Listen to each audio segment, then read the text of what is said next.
সুপ্রিয় দর্শক শ্রোতা ভাই ও বোন, আশা করি সকলেই ভালো আছেন। প্রিয় দর্শক, আজকে আমরা আলোচনা শুনব পবিত্র ঈদুল আজহা তথা কুরবানি ঈদের দিনের 16টি সুন্নত প্রসঙ্গে। প্রিয় দর্শক, আমরা সবাই জানি যে 2024 সালে ভারতীয় উপমহাদেশে বাংলাদেশ, পাকিস্তান, ভারত সহ এই অঞ্চলগুলোতে ঈদুল আজহা তথা কুরবানির ঈদ হতে যাচ্ছে আগামী 17ই জুন রোজ সোমবার। তো সকলকে পবিত্র ঈদুল আজহার শুভেচ্ছা এবং অভিনন্দন জানিয়ে আজকের আলোচনাটি শুরু করতে যাচ্ছি। প্রিয় দর্শক, পবিত্র ঈদুল আজহা তথা কুরবানি ঈদের দিনের 1 নম্বর সুন্নত হচ্ছে আগে আগে ঘুম থেকে ওঠা, সর্বোচ্চ চেষ্টা করা তাহাজ্জুদের নামাজটা যেন আদায় করা যায় এতটুকু সময় নিয়ে ঘুম থেকে জাগ্রত হওয়া। এমনিতেই আমরা সবাই জানি যে তাহাজ্জুদের নামাজ এর অনেক ফজিলত এবং মর্যাদা বর্ণিত হয়েছে পবিত্র কোরআন এবং রাসূলের সহিহ সুন্নায়। তো সবসময় তাহাজ্জুদ পড়া সেটা আমাদের জন্য অনেক সময় সম্ভব হয় না। তো পবিত্র ঈদুল আজহার রাতে যেন আমাদের তাহাজ্জুদটা না ছোটে, এটা কিন্তু আমাদের সর্বোচ্চ চেষ্টা থাকতে হবে। আমরা জানি যে ইসলামে সবচেয়ে গুরুত্বপূর্ণ এবং সবচেয়ে ফজিলতপূর্ণ রাত হচ্ছে 5টা। এর মধ্যে 1 নম্বর হচ্ছে লাইলাতুল কদর তথা শবে কদরের রাত্র, 2 নম্বর হচ্ছে জিলহজ মাসের 1 তারিখ থেকে শুরু করে 10 তারিখ পর্যন্ত এই 10 রাত্র 10 দিন, 3 নম্বর হচ্ছে 2 ঈদের রাত্র, 4 নম্বর হচ্ছে লাইলাতুল বারাআত বা শবে বরাতের রাত্র, 5 নম্বর হচ্ছে জুমার রাত্র তথা বৃহস্পতিবার দিবগত রাত্র। তো এই রাতগুলো যেহেতু অত্যন্ত ফজিলতপূর্ণ, মর্যাদাপূর্ণ, এজন্য আমাদের চেষ্টা করতে হবে অন্তত 2 ঈদের রাতে তথা কুরবানি ঈদ, এমনিভাবে ঈদুল ফিতর তথা রোজা ঈদের রাতে যেন আমাদের তাহাজ্জুদ না ছোটে, এজন্য আমাদের চেষ্টা করতে হবে। এজন্য ঈদের দিনের 1 নম্বর করণীয় হচ্ছে তাহাজ্জুদের নামাজ আদায় করা যায় এতটুকু সময় নিয়ে ঘুম থেকে জাগ্রত হওয়া। 2 নম্বর বিষয় হচ্ছে ফজরের নামাজটা জামাতের সাথে আদায় করা।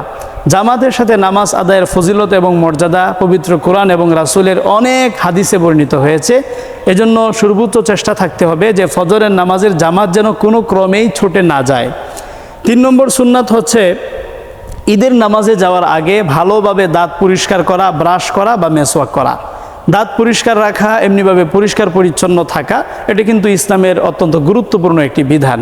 আপনার দাঁত যদি পরিষ্কার না থাকে তাহলে অন্যান্য মুসল্লিরা কষ্ট পাবে, এতে কিন্তু আপনার গুনাহ হবে। এজন্য অবশ্যই ব্রাশ করা, মেসওয়াক করা এবং খুব ভালোভাবে দাঁত পরিষ্কার করা, এটাও কিন্তু ঈদুল আজহার গুরুত্বপূর্ণ একটা সুন্নাত। 4 নম্বর হচ্ছে ভালোভাবে গোসল করা, একেবারে শ্যাম্পু সাবান মেখে ভালোভাবে গোসল করা। অন্যদিন হয়তো বা আমরা কম সময় নিয়ে গোসল করি, কিন্তু ঈদুল আজহার দিন আমরা পর্যাপ্ত সময় নিয়ে আমরা ভালোভাবে শ্যাম্পু সাবান মেখে ভালোভাবে গোসল করব। এটাও ঈদুল আজহার গুরুত্বপূর্ণ একটা সুন্নাত। এরপরে 5 নম্বর হচ্ছে নিজের সর্বোচ্চ সুন্দর পোশাকটা পরিধান করা। আপনার পোশাকটা নতুন হতে হবে এটা জরুরি না, কিন্তু আপনার যে পোশাকগুলো আছে এর মধ্যে সবচেয়ে সুন্দর, সবচেয়ে অ্যাট্রাকটিভ যে পোশাকটা, সেই পোশাকটা পরিধান করে ঈদের জামাতে শরীক হওয়ার চেষ্টা করা, এটাও কিন্তু ঈদের দিনের গুরুত্বপূর্ণ একটা সুন্নাত। ভালো ভালো জামাগুলো শুধুমাত্র বিয়ের অনুষ্ঠানের জন্য রেখে দেওয়া, এটা আসলে উচিত না। এরপরে 6 নম্বর সুন্নাত হচ্ছে আতর, সুগন্ধি, এমনিভাবে পারফিউম মেখে তারপরে ঈদের জামাতে শরীক হওয়া। পারফিউম নবী করিম সাল্লাল্লাহু আলাইহি ওয়াসাল্লাম অনেক পছন্দ করতেন। রাসূল করিম সাল্লাল্লাহু আলাইহি ওয়াসাল্লাম সবসময় বলতেন, এই পৃথিবীতে আমার কাছে সবচেয়ে প্রিয় জিনিস হচ্ছে 3টি।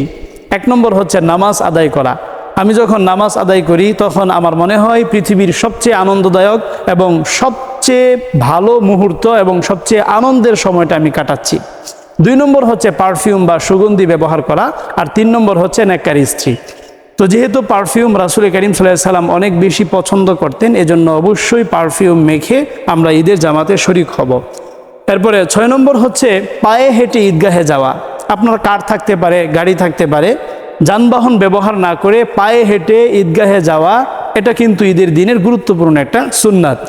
এরপরে 8 নম্বর হচ্ছে ঈদগাহে যাওয়ার সময় জোরে জোরে তাকবীর বলে বলে ঈদগাহে যাওয়া। বিশেষ করে তাকবীরে তাশরিক, যেটা আমরা ইতিপূর্বে জেনেছি, আল্লাহু আকবার, আল্লাহু আকবার, লা ইলাহা ইল্লাল্লাহু আল্লাহু আকবার, আল্লাহু আকবার ওয়ালিল্লাহিল হামদ। এই তাকবীরে তাশরিকটা বলে বলে এবং এমনিভাবে আওয়াজ দিয়ে জোরে বলে বলে ঈদগাহে যাওয়া, এটাও কিন্তু ঈদুল আজহার গুরুত্বপূর্ণ একটা সুন্নাত। তবে হ্যাঁ, ঈদুল ফিতর তথা রোজা ঈদের দিন এই তাকবীরটা আস্তে আস্তে বলা সুন্নাত, আর ঈদুল আজহা তথা কুরবানি ঈদের দিন এই তাকবীরটা জোরে বলা সুন্নাত। এরপরে 9 নম্বর হচ্ছে এক রাস্তা দিয়ে যাওয়া, আরেক রাস্তা দিয়ে ঈদগাহ থেকে বাসায় ফিরে আসা, এটাও কিন্তু একটা গুরুত্বপূর্ণ সুন্নাত। এর কারণটা হচ্ছে আপনি যখন এক রাস্তা দিয়ে ঈদগাহে যাচ্ছেন তখন ওই রাস্তা বা রাস্তার আশপাশে যারা বসবাস করে তাদের সাথে আপনার পরিচয় এমনিভাবে দেখা সাক্ষাৎ হবে। আবার যখন ভিন্ন রাস্তা দিয়ে আপনার বাসায় ফিরে আসছেন তখন অন্য রাস্তার যারা অধিবাসীরা আছে বা রাস্তার আশপাশে যাদের বাড়ি তাদের সাথে আপনার দেখা সাক্ষাৎ হচ্ছে। এর মাধ্যমে মুসলমানদের মাঝে আন্ডারস্ট্যান্ডিং ভালো হবে, দেখা সাক্ষাতের মাধ্যমে সালাম কালাম হবে, সওয়াব হবে। এজন্য মূলত এক রাস্তা দিয়ে ঈদগাহে যাওয়া আর এক রাস্তা দিয়ে ঈদগাহ থেকে বাসায় ফেরা এটা ঈদুল আজহার গুরুত্বপূর্ণ এবং 9 নম্বর সুন্নত। এরপরে 10 নম্বর সুন্নত হচ্ছে সম্ভব হলে ঈদগাহের মাঠে ঈদের নামাজ বা জামাত আদায় করা। আমাদের ঢাকা শহরে বা স্বাভাবিকভাবে যেটা দেখা যায় যে আমরা বৃষ্টির কারণে বা অন্য কোনো প্রবলেমের কারণে আমরা দেখা যায় যে স্বয়ং মসজিদের মধ্যে ঈদের জামাত করে থাকি। আসলে মসজিদের মধ্যে ঈদের জামাত করা এটা আসলে পারতপক্ষে উচিত না। এজন্য চেষ্টা করতে হবে ঈদের জামাত ঈদের মাঠেই আদায় করা। এরপর 11 নম্বর হচ্ছে মনোযোগ সহকারে ইমাম সাহেবের খুতবা শ্রবণ করা। ইমাম সাহেব যখন ঈদের জামাতের খুতবা দিচ্ছেন তখন অত্যন্ত মনোযোগ দিয়ে তার খুতবা শ্রবণ করা, এটাও কিন্তু পবিত্র ঈদুল আজহার গুরুত্বপূর্ণ একটা সুন্নাত। এরপরে 12 নম্বর সুন্নাত হচ্ছে যে জামাতের সাথে নামাজ আদায় করা, ঈদের জামাতের সাথে নামাজ আদায় করা। তো আমরা অবশ্যই জামাতের সাথে ঈদের নামাজ আদায় করব, একা একা তো আর ঈদের নামাজ আদায় করা যায় না। এরপরে 13 নম্বর হচ্ছে ঈদের মাঠ পড়ে এসে চুল এমনিভাবে গোফ তাছাড়া হাতের নখ কাটা, এটা কিন্তু গুরুত্বপূর্ণ একটা সুন্নাত। আমরা জানি যে জিলহজ মাসের যখন চাঁদ দেখা দেয় সেই সময় থেকে শুরু করে 10 দিন তথা কুরবানির আগ পর্যন্ত চুল এমনিভাবে গোফ তাছাড়া হাতের নখ পায়ের নখ না কাটা এটা কিন্তু সুন্নত। এই জন্য আপনি যখন ঈদের জামাত পড়ে বাসায় ফিরেছেন সঙ্গে সঙ্গে হাত পায়ের নখ কাটা, সেই সাথে চুল গোফ কাটা, এটা ঈদুল আজহার দিনের গুরুত্বপূর্ণ একটা সুন্নাত। এরপরে 14 নম্বর হচ্ছে নিজ হাতে নিজের কুরবানির পশু জবাই করা, এটাও একটা সুন্নাত।